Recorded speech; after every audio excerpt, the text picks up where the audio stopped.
السلام علیکم ورحمۃ اللہ وبرکاتہ۔ الحمد للہ رب العالمین والصلاة والسلام علی رسولہ الامین وعلی آلہ وصحبہ اجمعین ومن تبعہم بإحسان الی یوم الدین، اما بعد۔ سیرت النبی صلی اللہ علیہ وسلم کے اس سلسلے دروس میں آج کے درس کا عنوان ہوگا میدان عرفات میں نبی کریم صلی اللہ علیہ وسلم کا خطبہ۔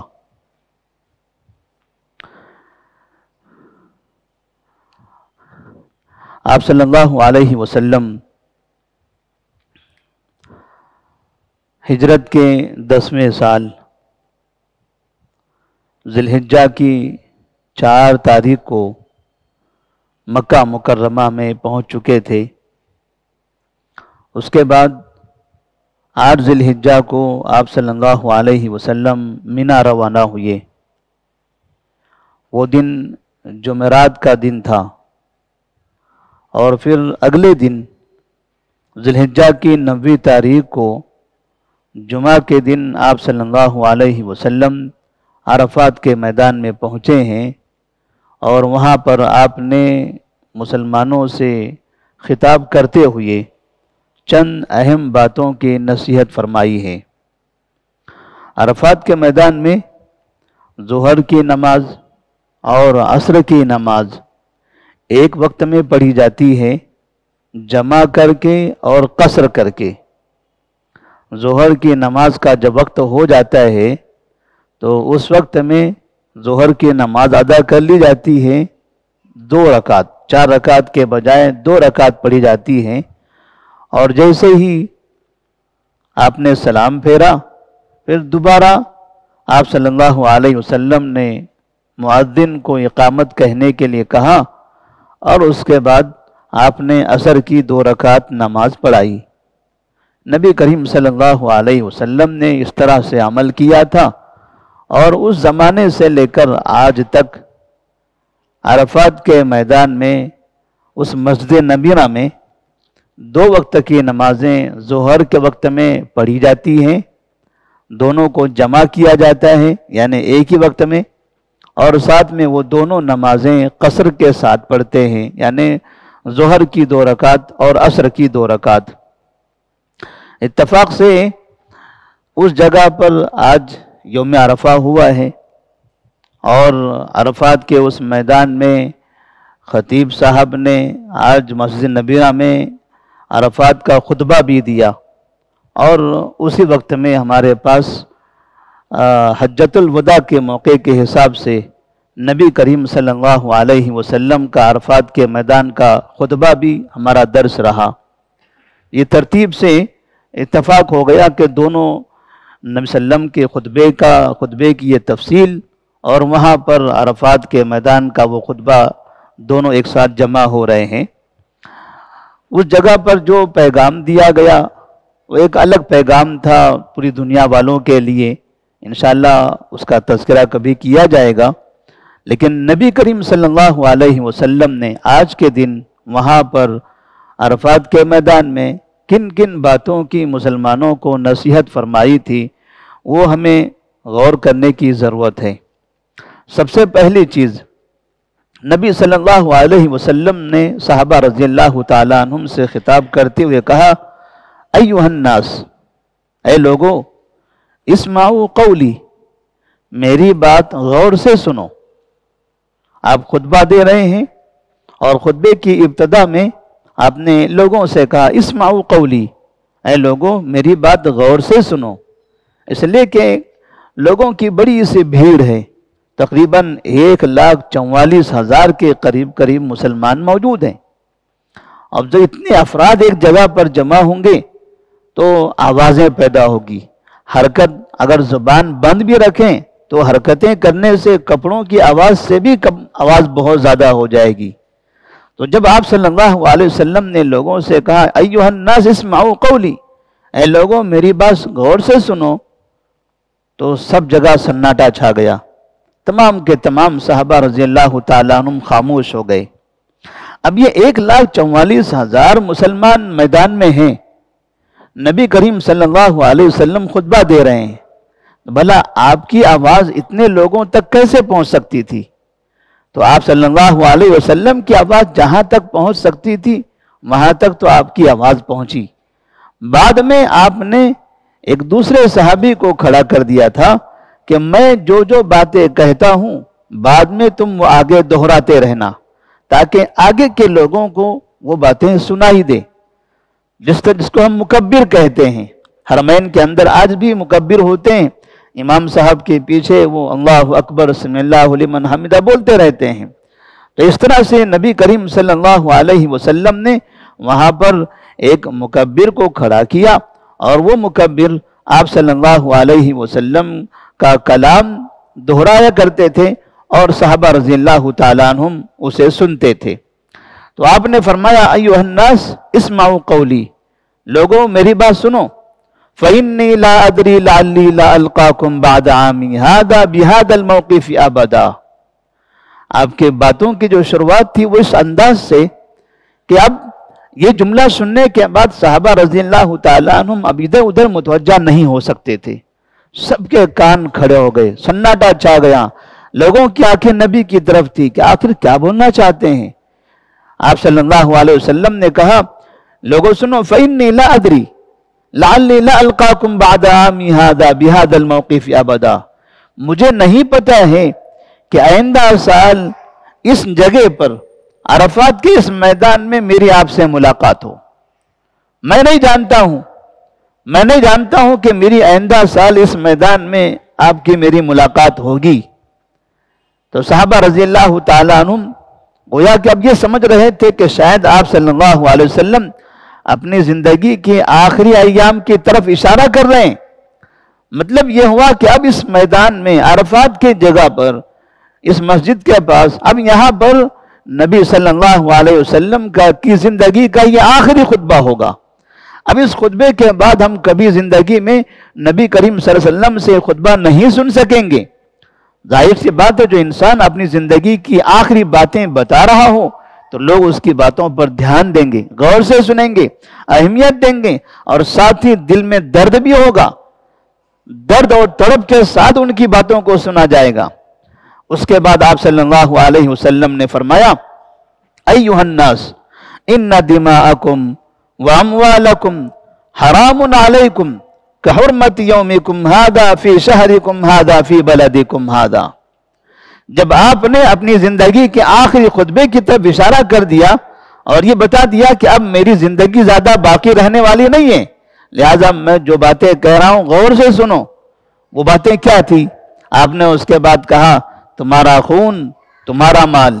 اور بعض روایتوں میں ہے وَأَعْرَاضَكُمْ، اور تمہاری عزتیں، یہ سب کے سب محترم ہیں، یہ سب کے سب محترم ہیں۔ میں نے 23 سال تک خدمت کی ہے، مکہ میں 13 سال گزارے، مدینہ کے یہ 10 سال گزرتے ہوئے آ رہے ہیں۔ جب مکہ سے نکل کر ہم مدینہ منورہ پہنچے تو سب سے پہلے ہم نے جو کام کیا تھا مسلمانوں کو آپس میں ایک دوسرے کے بھائی بنانے کا، بھائی چارگی قائم کرنے کا۔ تو میں نے ہجرت کے پہلے سال جو کام کیا، یاد رکھنا اب یہ زندگی بھر اس درس کو نہ بھولنا۔ ان دماءکم واموالکم واعراضکم حرام علیکم کحرمت یومکم ھذا فی شہرکم ھذا فی بلدکم ھذا۔ آج کا دن یہ محترم ہے، عرفہ کا دن یہ محترم دن ہے۔ اس مہینے کے اندر، ذی الحجہ کے اس مہینے میں، مکہ جیسے اس شہر کے اندر جیسے یہ محترم ہے، تمہارا خون محترم ہے، تمہارا مال محترم ہے، تمہاری عزتیں محترم ہیں۔ لہذا تم تمام مسلمان آپس میں بھائی بھائی مل جل کر رہنا، ایک دوسرے کا احترام کرنا، ایک دوسرے کی عزت کرنا، کسی پر حملہ نہ کرنا، کسی کا مال نہ لوٹنا، اور کسی کی عزتوں پر کیچڑ نہ اچھالنا۔ تم ایک دوسرے کا پاس و لحاظ رکھنا۔ جیسے میں نے تم کو بھائی بھائی بنا کر رکھا ہوا ہے، میرے بعد بھی تم اسی طرح سے اسی پر باقی رہنا۔ نبی کریم صلی اللہ علیہ وسلم گویا کہ اس طرح سے جیسے ایک باپ اپنے بچوں کو زندگی کے آخری ایام میں اپنے بستر کے قریب بلاتا ہے اور بچوں سے کہتا ہے بیٹو تم میری زندگی میرے جانے کے بعد تم سب مل کر آپس میں مل کر رہو، یہ بھائی ہیں تمہارے، یہ بہنیں ہیں، یہ سب مل کر رہو، آپس میں اختلاف نہ کرو، زمین کا معاملہ ہے اتحاد اتفاق کے ساتھ محبت کے ساتھ تقسیم کر لینا، میرے بعد آپ کی ماں ان کا بھی خیال کرنا، یہ میری بیٹیاں ہیں بھائیوں تم ان کے اپنی بہنوں کی عزت کرنا، یہ چھوٹا بیٹا ہے یہ تمہارا چھوٹا بھائی ہے، تم بڑے ہو یہ چھوٹے کا بھی خیال کرنا۔ آخری وقت میں اس طرح سے باپ اپنے بچوں کو نصیحت کرتا ہے، اس لیے کہ باپ نے ان سب کا اسی طرح سے خیال کیا ہوا ہے اور وہ چاہتا ہے کہ ان کے مرنے کے بعد بھی اسی طرح سے خیال کیا جائے۔ تو نبی کریم صلی اللہ علیہ وسلم کو یہاں یہ بتانا چاہتے ہیں کہ میں نے جیسے تم کو بھائی بنایا تھا اب ایسے ہی تم ہمیشہ بھائی بن کر رہو۔ تم نے مال میں ایک دوسرے کی مدد کیا تھا، ایک دوسرے کی عزتیں تم نے کی ہیں، ایک دوسرے کا پاس و لحاظ رکھا ہوا ہے، کبھی تم آپس میں لڑتے ہوئے دکھائی نہیں دیے، تم نے یہودیوں کے خلاف مل کر لڑائی کیا، کفار مکہ جب انہوں نے آپ پر حملہ کیا تم سب ایک جان بن کر چلے گئے، تم سب نے مل کر ایک دوسرے کا دفاع کیا، لیکن ایسا نہ ہو کہ اب آگے جا کے تم خود ہی آپس میں لڑنے لگ جاؤ۔ اس کے بعد آپ فرماتے ہیں الا ان کل شیء من امر الجاہلیت تحت قدمی موضوع ودماء الجاہلیت موضوعات وان اول دم ازع من دمائنا دم ایاد بن ربیعہ بن الحارث بن عبد المطلب۔ اب سنو، زمانے جاہلیت میں جتنے قبائل ہیں یہ تمام قبائل میں کہیں نہ کہیں الگ الگ اختلافات ہوا کرتے تھے، جیسے مدینہ میں اوس اور خزرج کے درمیان اختلافات تھے، ایسے مکہ میں الگ الگ قبیلے ہیں، کوئی قبیلہ اپنے آپ کو بہت بڑا سمجھتا ہے، دوسرے قبیلے کو کمتر سمجھتا ہے، ایک قبیلے سے کوئی غلطی ہو جائے دوسرا قبیلہ ساری زندگی اس کا انتقام لیتا ہے۔ تو اس طرح سے یہ انتقامی کارروائیاں یہ قبیلے کے نام سے، آپ کے قبیلے کے کسی آدمی پر ظلم ہوا ہے تو پورا قبیلہ مل کر سامنے والے قبیلے پر حملہ کر دو، یہ عقل مندی نہیں ہے۔ آپ کے ایک آدمی پر ظلم ہوا ہے، ظالم کے خلاف کارروائی کی جائے گی، ان کے پورے قبیلے کے خلاف کارروائی نہیں کی جائے گی، اور تم سب مل کر ایسا نہ ہو کہ ایک آدمی کے جان کا بدلہ لینے کے لیے تم آگے جا کر 10 جانیں بہا دو، 10 جانوں کا نقصان کر دو۔ یہ جو زمانے جاہلیت میں جو سلسلہ چلا آ رہا تھا اب یہ سب ختم ہو گیا۔ اب یہاں سے آئندہ کبھی تم اس طرح کی حرکتیں نہ کرنا، اب کبھی انتقامی کارروائیاں نہ کرنا، پہلے جو غلطیاں ہو گئی سب معاف کر دو، پہلے تم میں سے جس سے جو غلطیاں ہو گئی سب ایک دوسرے کو معاف کر دو۔ کسی قبیلے نے کسی قبیلے پر ظلم کیا تھا، وہ مظلوم قبیلہ اپنے اس ظالم قبیلے کو معاف کر دے، وہ ظالم قبیلہ اپنے مظلوم قبیلے سے معافی مانگ لے، یہ سب آپس میں ساری چیزیں ختم کر دو، ساری چیزیں ختم کر دو، نہ وہاں قصاص ہوگا، نہ دیت ہوگی، اور نہ کسی طرح سے کوئی انتقامی کارروائی کوئی بدلہ ہوگا۔ جتنے حادثے ہو چکے ہیں تمام حادثات کو بھلا دو، اب آج کے بعد سے ایک نئی زندگی کی تم شروعات کرو۔ پھر فرماتے ہیں وَرِبَ الْجَاهِلِيَّةِ مَوْضُعٌ وَأَوَّلُ رِبًا أَزْعُ رِبَانَا رِبَ عَبَّاسِ بْنِ عَبْدِ الْمُطَّلِبِ فَإِنَّهُ مَوْضُعٌ كُلُّ۔ اور آپس میں ایک دوسرے کے لیے ہمدرد بننا، کسی کی مجبوری کا غلط فائدہ نہ اٹھانا۔ آپ نے یہاں پر یہ تاکید کر دی کہ جیسے زمانے جاہلیت میں مدینہ کے اطراف میں رہنے والے یہودی مدینہ کے اوس اور خزرج کا غلط فائدہ اٹھاتے تھے، اوس والوں کو ہتھیار دیتے سود پر، اور خزرج والوں کو ہتھیار دیتے وہ بھی سود پر، یہ دونوں ان کا ہتھیار لے کر آپس میں ایک دوسرے کو تباہ کرتے اور یہودیوں کو سود پر پیسہ دیتے رہتے، ساری زندگی یہود ان دونوں کی خون سے پیسہ کماتے رہے۔ لہذا کبھی کسی انسان کی مجبوری کا غلط فائدہ نہ اٹھانا۔ اگر تمہارا بھائی زندگی میں کبھی پریشان ہو جائے، اسے پیسوں کی ضرورت پڑے، اللہ نے تم کو پیسہ زیادہ دیا ہوا ہے تو آپ اس کی مدد کرو، آپ اس کی مدد کرنا۔ اگر آپ قرضہ دے سکتے ہو تو قرضہ دینا، لیکن بدلے میں سود نہ لینا، بدلے میں سود نہ لینا، 100 روپیہ دے کر 110 روپیہ واپس نہ لینا۔ ایک تو پہلا وہ اللہ کا بندہ مجبور ہے، پریشان حال ہے، پھر تم کو اللہ نے اچھی دولت دے رکھی ہے، اللہ کی اس نعمت کا، اس دولت کا غلط استعمال کرو گے، اللہ کے بندوں پر ظلم کرو گے، ان کی مجبوری کا غلط فائدہ اٹھاؤ گے تو یہ سود تمہاری زندگی، تمہاری آخرت کو تباہ کر دے گا۔ ایک دوسرے کے لیے ہمدرد بنو، یہاں پر نبی کریم صلی اللہ علیہ وسلم نے تمام صحابہ رضی اللہ تعالیٰ عنہ کو آپس میں ایک دوسرے کی ہمدردی سکھائی، ایک دوسرے کے لیے مہربان بنا دیا کہ آپ ہمیشہ مالی اعتبار سے ایک دوسرے کا معاون بنو، ایک دوسرے کے مددگار بنو، اور کبھی بھی کسی کی مالی مجبوری کا غلط فائدہ نہ اٹھاؤ۔ اس کے بعد آپ فرماتے ہیں فَاتَّقُوا اللَّهَ فِي النِّسَاءِ فَإِنَّكُمْ أَخَذْتُمُوهُنَّ بِأَمَانِ اللَّهِ وَاسْتَحْلَلْتُمْ فُرُوجَهُنَّ بِكَلِمَةِ اللَّهِ۔ اب یہاں پر گھریلو زندگی کے بارے میں آپ نے فرمایا، جتنے افراد موجود ہیں ان میں سے کئی افراد ایسے ہیں جن کی شادیاں ہو چکی ہیں، ان کے اپنے گھروں میں ان کی بیویاں ہیں، ان کی بیٹیاں ہیں، ان کی مائیں ہیں، ان کی بہنیں ہیں۔ ایک یہ مسلمانوں کا، انسانوں کا طبقہ دو حصوں میں تقسیم ہو چکا ہے، ایک کو مرد کہتے ہیں، دوسرے کو عورت کہتے ہیں، اور عورتوں والا جو طبقہ ہے یہ مردوں کے ماتحت اللہ تبارک و تعالیٰ نے ان کو بنایا ہے۔ الرجال قوامون علی النساء، اللہ تبارک و تعالیٰ نے مردوں کو عورتوں پر فوقیت عطا فرمائی ہے، لہذا تمہیں اگر کسی پر فوقیت حاصل ہو تو اس فوقیت کا غلط فائدہ نہ اٹھانا۔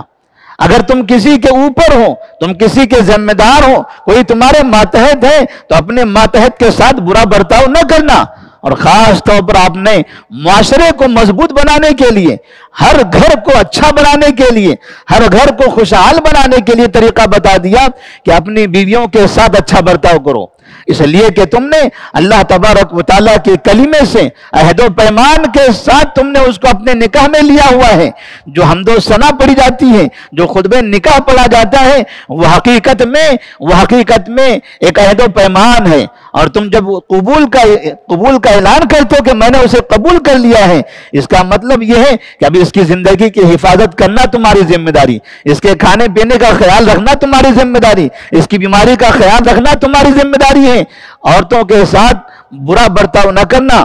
عورتوں کے ساتھ برا برتاؤ نہ کرنا۔ فَاتَّقُوا اللَّهَ فِي النِّسَاءِ، عورتوں کے بارے میں اللہ تبارک و تعالیٰ سے ڈرو۔ تو جب یہ معاشرہ اس طرح سے اگر مرد عورتوں کا خیال رکھیں، عورتیں اپنے شوہر کی فرما برداری کریں، تو جب گھر اچھا ہوگا تو ہر گھر اگر اچھا ہو جائے تو پورا محلہ اچھا ہو جائے گا۔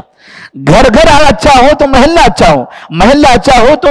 علاقہ اچھا ہو، علاقہ اچھا ہو تو شہر اچھا ہو، اس طرح سے پورا ملک اچھا ہوگا۔ اور نبی کریم صلی اللہ علیہ وسلم نے مدینہ کو اسی طرح اچھا بنا کر دکھایا، آپ نے پورے شہر کو اسی طرح اچھا بنا کر دکھایا، تو آپ نے ایک ایک گھر کو تعلیم دے دی کہ اپنے گھروں کو سدھار لو۔ پھر آپ فرماتے ہیں ایھا الناس ان اللہ قد آتا کل ذی حق حقہ، اے لوگوں، اللہ تبارک و تعالیٰ نے ہر ایک کو اس کا حق دے دیا ہے، ہر ایک کو اس کا حق دیا ہے۔ ایک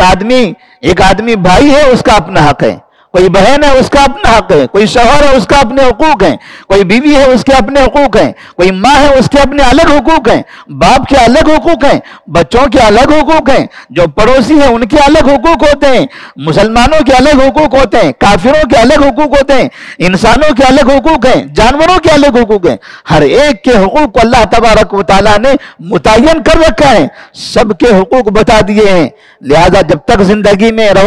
زندہ رہو تب تک کہ آپ ہر ایک کا برابر حق ادا کرتے رہو، کسی کا حق نہ مارنا، کسی کے ساتھ برا برتاؤ نہ کرنا۔ فلا وصیت لوارث، اور حقوق کا تذکرہ کرنے کے بعد پھر آپ نے وراثت کا تذکرہ کیا کہ جو وراثت ایک آدمی کے انتقال کے بعد اس کے وارثین میں تقسیم کی جاتی ہے، تو بیٹوں میں اور بیٹیوں میں شریعت کے حساب سے اس کا مال تقسیم کیا جائے، شریعت کے حساب سے مال تقسیم کی جائے۔ ایسا نہ ہو کہ باپ مرنے سے پہلے اپنے سارے مال کی وصیت بیٹے کے نام کر جائے اور بیٹی سے کہے تم تو سسرال جا رہی ہو، تم تو پرائے گھر میں رہنے والی ہو، تمہیں میرے مال کی کیا ضرورت ہے، تمہیں میرے دولت کی کیا ضرورت ہے، میرا وارث میرا بیٹا ہوگا، میرے گھر کا مالک میرا بیٹا ہوگا، میری جائیداد کا مالک میرا بیٹا ہوگا، بیٹیوں کو ضرورت نہیں ہے۔ اگر کوئی آدمی اس طرح سوچتا ہے تو آپ صلی اللہ علیہ وسلم نے وہاں حجۃ الوداع کے موقع پر عرفات کے میدان میں نصیحت کرتے ہوئے کہا، خبردار وراثت میں بے انصافی نہ کرنا، مرنے سے پہلے غلط وصیت کر کے نہ جانا، ورنہ تم کسی کو ناحق اپنا مال دے کر چلے جاؤ گے، آخرت میں خدا کے سامنے تمہیں اس کا جواب دینا پڑے گا۔ اگر تم بیٹیوں کا حق مار کے جاؤ گے اب تم مجرم باپ کی طرح اللہ کے سامنے پیش کیے جاؤ گے۔ تو نبی صلی اللہ علیہ وسلم نے یہاں پر اس بات کی وضاحت کر دی، اور پھر کہا والولد للفراش والعاہر الحجر وحسابہم علی اللہ۔ معاشرے کے اندر انسان کے جو جو رشتے ہیں یہ رشتے محترم ہونا چاہیے، رشتوں کو پامال نہ کیا جائے، بیکار کی کسی دوسرے کی عزتیں نہ لوٹی جائیں۔ اگر کوئی انسان کسی کے ساتھ برا برتاؤ کرتا ہے، کسی کی بیٹی کے ساتھ، بہن کے ساتھ زنا کرتا ہے، تو ایسی صورت میں زنا کرنے والے کو قتل کر دو، یہ زنا کرنے والے کو قتل کر دو، اس لیے کہ اس انسان نے ایک خاندان، ایک گھر کی عزت لوٹی ہے، ایک انسان کی زندگی کو تباہ کیا ہوا ہے۔ تو ایسی صورت میں اس آدمی کو معاشرے سے مکمل ختم کر دو، تاکہ یہ انسانی دنیا کے اندر نہ رہے۔ جو کسی انسان کی عزت لوٹتا ہے، کسی گھر والوں کو، پورے خاندان کو رسوا کرتا ہے، دوسرے کو رسوا کرنے والے انسان کو دنیا میں جینے کا حق نہیں ہے۔ آپ نے فرمایا ایسے آدمی کو پتھروں سے مار مار کر قتل کر دو، تاکہ سارے معاشرے کے لیے وہ انسان عبرت والا بن جائے، اور اسے دیکھ کر پھر کبھی کوئی انسان کہیں پر زنا کرنے کی نہ سوچے۔ آپ صلی اللہ علیہ وسلم نے فرمایا وَالْوَرَدُ الْفِرَاشِ وَلِلْعَاهِدِ الْحَجَرِ، لیکن زنا کے نتیجے میں جو پیدا ہونے والی اولاد ہے، ایسا نہ ہو کہ اب اس اولاد کو کوئی کچرے میں پھینک دے، کوئی پٹری پر لے جا کر ڈال دے، کوئی کسی نالے کے اندر ڈالنے لگ جائے، جیسے آج کل کے ماحول میں ہم دیکھ رہے ہیں۔ بعض مرتبہ زنا کرنے والے اپنے بچوں کو کسی کچرے میں، ڈبے میں، پٹریوں پر، تالابوں میں، نالوں میں پھینک دیتے ہیں۔ نبی نے فرمایا اب یہ بچہ پیدا ہوا ہے، وہ جو عورت ہے جس ماں کے پیٹ سے پیدا ہوا، یہ بچہ اب اسی کا ہوگا، بچہ اس عورت کے حوالے کیا جائے، جس عورت کے پیٹ سے بچہ پیدا ہوا ہے یہ اس کے حوالے کر دیا جائے، اور جو مرد جس نے گناہ کیا ہے اس مرد کو پتھروں سے مار کر قتل کر دیا جائے۔ وَمَنِ ادَّعَى إِلَىٰ غَيْرِ أَبِيهِ أَوِ انْتَمَىٰ إِلَىٰ غَيْرِ مَوَالِهِ فَعَلَيْهِ لَعْنَةُ اللَّهِ التَّابِعَةِ إِلَىٰ يَوْمِ الْقِيَامَةِ۔ پھر آپ فرماتے ہیں کہ کوئی بھی آدمی اپنے نسب کو نہ بدلے، جو باپ ہے وہ باپ ہے، جو آپ کا باپ ہے، جس کے نطفے سے آپ پیدا ہوئے ہو، وہ آپ کا باپ ہے، لہذا کوئی اپنے باپ کو تبدیل نہ کرے۔ ایسا نہ ہو کہ اپنے باپ کا نام لکھنے کے بجائے کسی اور کا نام آپ لکھ دو اور یہ کہو کہ فلاں میرا باپ ہے، لہذا اپنے آپ کو اپنے باپ کے علاوہ کسی دوسرے کی طرف منسوب نہ کرو، اس لیے کہ باپ کالا ہو تو آپ کا باپ ہے، گورا ہو تب بھی آپ کا باپ ہے، لنگڑا ہو تب بھی آپ کا باپ ہے۔ ایسا نہ ہو کہ یہ باپ کالا کلوٹا ہے، میں اپنے نام کے آگے اپنے باپ کا نام بجائے اس کا لکھنے کے فلاں کا لکھ دیتا ہوں۔ تو اس طرح سے کوئی اپنے نسب کو تبدیل نہ کرے۔ تو نبی کریم صلی اللہ علیہ وسلم نے یہاں پر باپ بیٹے کی جو نسل ہے، جو نسب نامہ ہے، اس نسب کی حفاظت کرنے کی تاکید فرمائی۔ اس طرح سے بنیادی طور پر پورے معاشرے کو منظم کرنے کے لیے، اچھا بنانے کے لیے، خوبصورت بنانے کے لیے، پرامن بنانے کے لیے ایسی باتیں آپ صلی اللہ علیہ وسلم نے عرفات کے میدان میں کہی تھی۔ صحابہ رضی اللہ تعالیٰ عنہ سن رہے تھے، ان کے ذہن میں یہ بھی بات آ رہی تھی کہ نبی نے تو کہا کہ میری آئندہ آپ سے ملاقات نہیں ہوگی، اس کا مطلب یہ ہے کہ یہ آخری نصیحت ہے، یہ آخری نصیحت ہے، نصیحت بھی آخری ہے، ملاقات بھی آخری ہے۔ اب اس سال کے بعد اب آئندہ ہم نبی کو اپنی زندگی میں کبھی نہیں دیکھ پائیں گے۔ باتیں سن رہے تھے اور صحابہ رضی اللہ تعالیٰ عنہ کی آنکھوں سے آنسو بھی گر رہے تھے کہ آپ صلی اللہ علیہ وسلم کس طرح کی نصیحتیں ہمیں کر جا رہے ہیں۔ تو آپ صلی اللہ علیہ وسلم کی جو باتیں ہیں عرفات کے میدان میں، آج یوم عرفہ مکہ مکرمہ کے اعتبار سے، تو اس اعتبار سے ہمیں اللہ سے دعا کرنا چاہیے کہ اللہ تبارک و تعالی نبی کریم صلی اللہ علیہ وسلم کی ان نصیحتوں پر عمل کرنے کی توفیق عطا فرمائے۔ جس طرح سے آپ چاہتے تھے کہ مسلمان نبی کی امت بھائی بھائی بن کر رہیں، ایک دوسرے کی عزت کریں، ایک دوسرے کے لیے ہمدرد ہوں، اللہ سے دعا کریں کہ ساری دنیا کے مسلمان اس طرح سے آپس میں بھائی بھائی بن کر رہیں، ایک دوسرے کے ہمدرد بنیں۔ والسلام علیکم ورحمۃ اللہ وبرکاتہ۔